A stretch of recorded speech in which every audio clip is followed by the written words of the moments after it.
talked about and acknowledged and looked at and proven 100 times that this is the youngest team you've ever put on. You there to put on the team to put on the field at Iowa State. How did this roster get so young?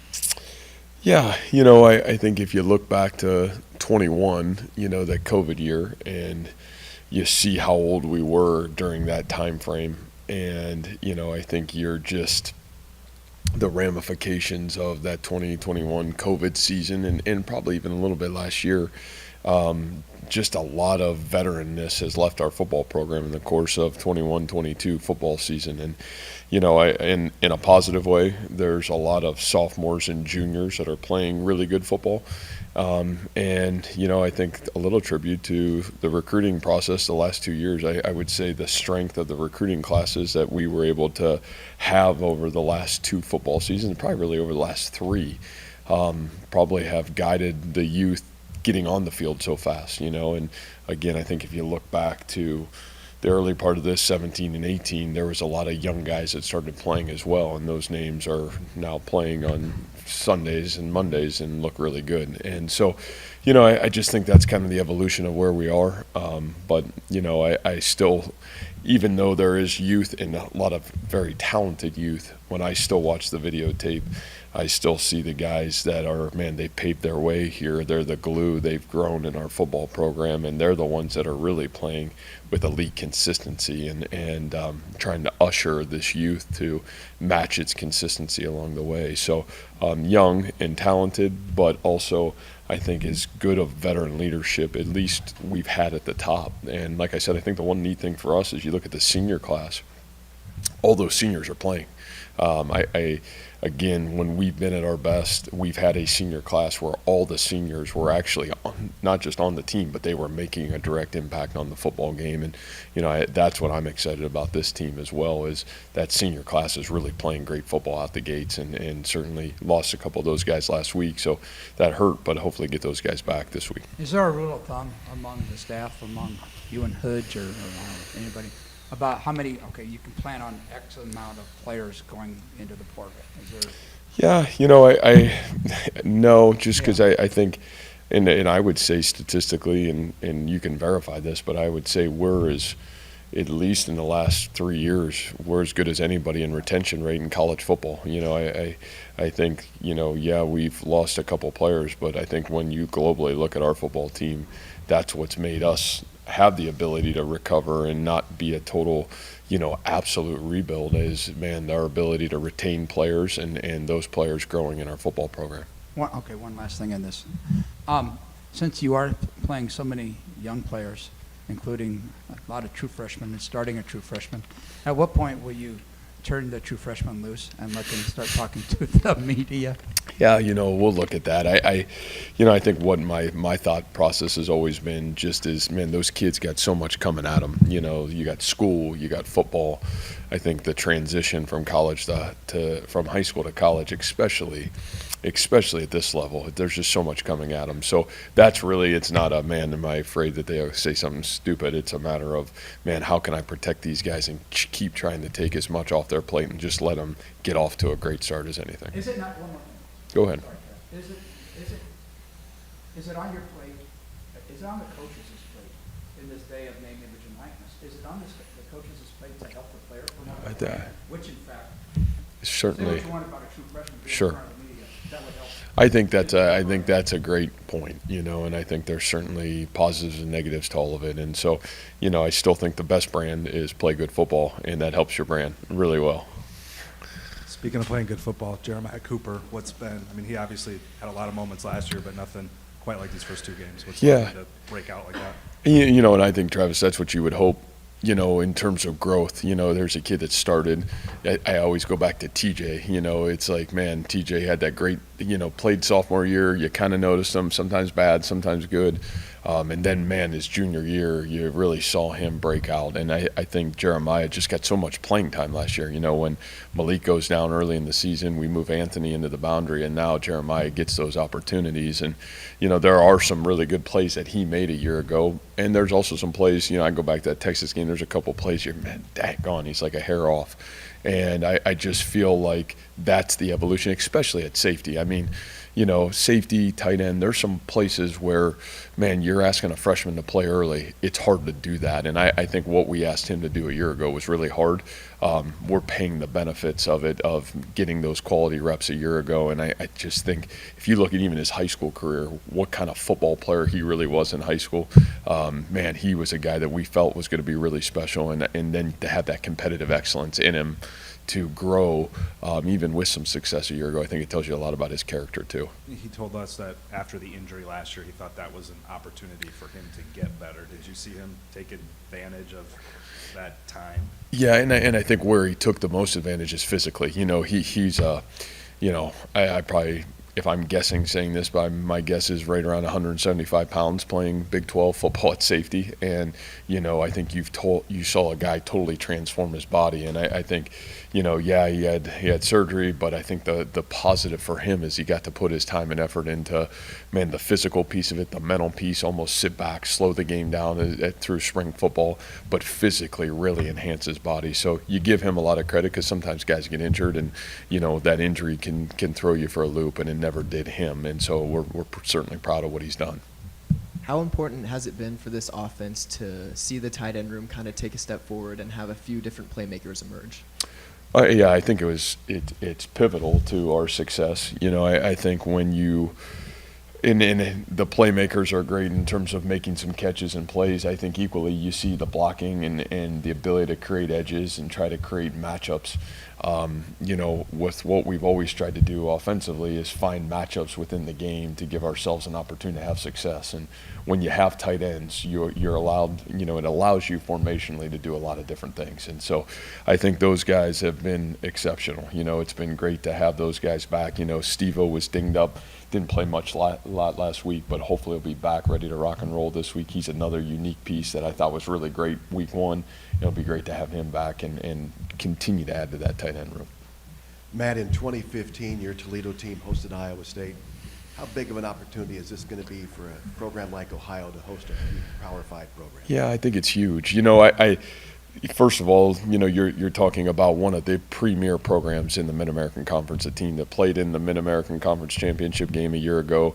Had they not lost their quarterback, last year for that game, who knows, played outstanding, played great in the bowl game. And then just honestly, as well coached of a football team, that I've seen coming out of the conference. I mean, Coach Alvin, been there, was with Coach Solich, tough attitude, effort. Man, understands how you win football games. I think how their kids play. I mean, man, they run to the football on defense. They're physical up front on offense. And then they got a great quarterback. It'll be the best quarterback we've played against so far this football season, and one of the best quarterbacks we've seen in a long time. He's tough. So it's a great challenge. It's a great place to play college football, to be honest with you. We played there a bunch. One of the great MAC environments. So it's going to be a really tough road game, and what a great challenge for our football team to go into a team that knows how to play championship football and a great competitor for us. Sticking with going back to Ohio, what kind of emotions are you feeling going back to your home state in a conference that you obviously had a lot of success in the past? Yeah, I'll be really honest with you. I think my emotions have gone into our football team responding to Saturday. And, Saturday was an emotional football game, highs and lows. And, I think the thing that really all of us have been Zoom focused on is, man, what's the urgency for this young football team to correct what we didn't do well Saturday and understand why we didn't win the football game and get ourselves ready to go against a great opponent. So, I think that's really where we put our time and effort right now. You obviously have a lot of players from your roster from Ohio. I'm Mm-hmm. sure that they're being asked about ticket requests, things along those lines. How do you guys manage that as a staff in terms of making sure that they're locked in and prepared for the game? Yeah, I think, and again, no different than a little bit of last week. I think every game brings unique situations. First road game, first time you're going to an area where there are players from that area. And I just think that handling the mental piece of those things are big, especially when you have a young football team. But, you're right. We certainly got some guys that are playing good football from the state of Ohio, and it is neat that we're able to, at least 2 games here in the next couple of weeks where we get the chance to be back in Ohio. What did Jacob Ellis show you last week and throughout, now that he's healthy and part of that rotation? Yeah, I thought that was a a critical loss a year ago for us, to be really honest with you. You know, we lost him the second game of the season, and it was critical. And for that guy to get in and get the opportunity to play and to play the way he did on Saturday was huge for our team. It was huge for our program, and it was terrible for Gary because nobody wanted to be on the field more than Gary. And you know, that was a loss. But the way Jacob played, you know, Jacob's one of those guys that came in our program, and when he got here that spring, you knew this guy was going to have a chance to be really special and really help our team in a multitude of different ways. And you know, you watch him in that game, and it's just like, man, the physicality he played with, the tenacity he played with. There's in the second to last punt of the game, you know, he has to go in because Levi Hummel gets dinged up, and he's got to go in and not only play all the snaps on defense, he's got to go in and be the left guard, and he goes down and helps make that huge stop on the punt return. And so, you know, just the kind of kid he is, what he stands for, what he's about. I think for our team going forward, continuing to find depth and guys that will stand up and make big plays, you know, it's really exciting. And he certainly did that and earned a lot of trust from our staff and certainly from his teammates on Saturday. What strides have you taken in the run game? Yeah, you know, I think we've run the ball pretty well. You know, I think you've seen really good efficiency so far in the season. I still think the biggest thing there is the youth of our tailbacks continuing to kind of grow. You know, I think the consistency of the offensive line, you're seeing some real positives, and you know, I think again they can continue to get themselves better too. But you know, I'm not quite sure where we're at average per rush, but I think somewhere right around 5 yards a carry, and I think those things are positive, especially the first two opponents you played who demand to stop the run. So you know, we'll have to continue to do a great job there, but we're excited about what it's got the potential to look like. Coach, you touched briefly on the guys that play on Sunday, but what's it like to see guys like Allen, Will, and Brees, all of them with different scenarios in New York, just to see them perform the way they did last night? Yeah, you know, somebody showed me the clip of Allen's comments after the game, you know, and I talked to Brees in the morning yesterday, and I think to me what I really appreciate about those guys is who they are as they're continuing their journey. Yeah, it's great that they're playing really well, and you watch Brock and how he handles himself. It's who they are that makes those guys really special. And I mean, it's awesome that you're flipping on the television and must-see TV is Brock Purdy and Brees Hall, right? And you know, I think those things are really exciting. It doesn't shock any of us, but I think how they've handled their success at the next level, how they carry themselves, how they lead their football team, I think those things are really rewarding. And I think, again, it has great ramifications in our walls because our guys get to watch how they carry themselves. And I think those have been huge. They got to see it in person, and a lot of them that didn't get to see it in person get to watch it at the professional level, and I think it's big for our program. Is this a well-timed road game for such a young team to kind of get that experience early before a Big 12 slate? Yeah, well, I think in a multitude of ways. I mean, you're playing a really good opponent. You're playing a team that, again, has had great success and understand how to win. And you're going on the road. You're traveling for the first time. Yeah, I think it's huge. I think it's another, as we looked at this schedule, you know, you don't always love going on the road, but, you know, I think it's a must-have, especially before you get into conference slate. But yeah, I think there's a lot of things that I'm excited as the head coach. How do we respond to a loss? How do you come back and practice on Tuesday and Wednesday? Man, how do you go on the road and handle yourself? How do you get into a tough environment? All those things are going to be on display. And, you know, who are we, and continue to unfold ourselves and grow ourselves. I think those are great opportunities for our team to kind of show our growth. Back-to-back games without a sack for your offensive line. Can you just talk about what that group's done and what Coach Clanton has done since taking over?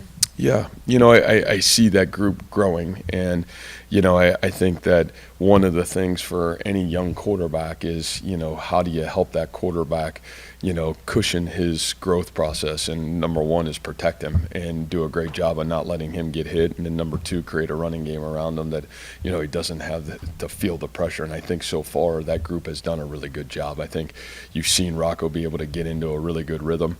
I think you've seen him be able to execute and not sitting there running for his life. And, and you're talking about opponents that can pressure the quarterback, and we're going to get challenged again this week. A team that I think OU last year maybe had 4 sacks against us in the game. And, they got a veteran front. They got guys that can rush the quarterback, so another big challenge for that O-line. But I do see the growth in the O-line, and I still think there's more growth for that O-line to continue forward. But I'm really excited about what it's got the ability to be, because there are some real positives in the first 2 weeks. When you come in with a redshirt freshman and a true freshman as options at quarterback, was that more of an emphasis for the offensive line, or was this just the nature of the way they play the game? Well, I think, again, probably no different than Jeremiah. There's a lot of guys that, Tyler Miller was his first year starting a year ago. Jared Hufford, his first full year starting a year ago. James Neal, now it's his first year starting. Jim Boniface, first year. So I think some of those veterans are some of those guys that got experience a year ago. You're seeing the growth from year 1 to year 2. Daryl's obviously played a lot of football, and Grant's played a lot of football. But I think what the emphasis was is how do we do a great job taking care of these quarterbacks and putting them in a position to be successful. And I don't think that was just an offensive line thing. I think that's probably a quarterback or a tight end thing and a running back thing and a wide receiver thing. I think you want to get those guys off to a good start. And I think the thing we're excited about Rocco is you feel like he's really got himself into a pretty good rhythm so far. Talked a little bit about the running game, but what did you see Saturday as reasons for optimism when the numbers aren't very good, but obviously I think everyone recognizes it's pretty good defense? Yeah, and again, I think the numbers, I think the average per rush, when you look at those numbers, that's the one thing that is positive. You're gaining 4 to 5 yards a carry on Saturday, and that's hard to do against that group. And I thought the biggest thing there was I thought the physicality that Cartavius put his foot in the ground and got north.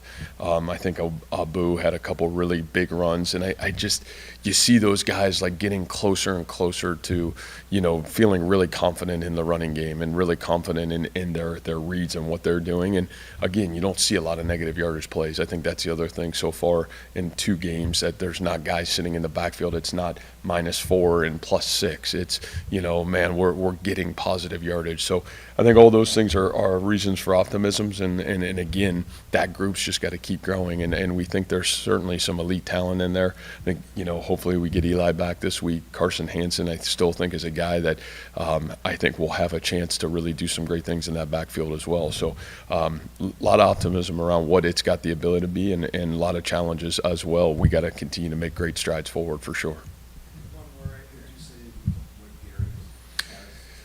Yeah, Gary at least was practicing today, back on the field. I would probably still tell you that he's not 100%, and I think we'll know a lot more probably by Thursday, but I think it's a lot more questionable than doubtful. And like I told you, he warmed up Saturday, just was not ready to go. So, my hope is that he will be playing.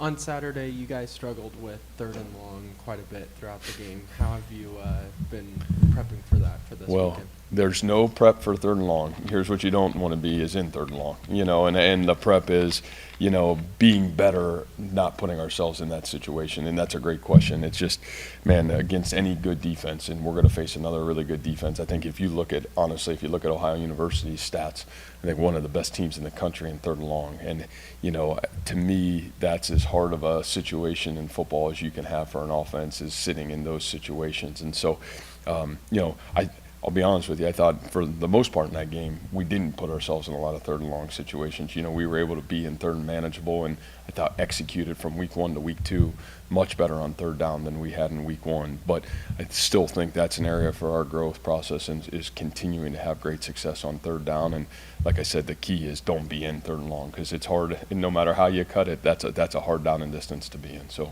good question.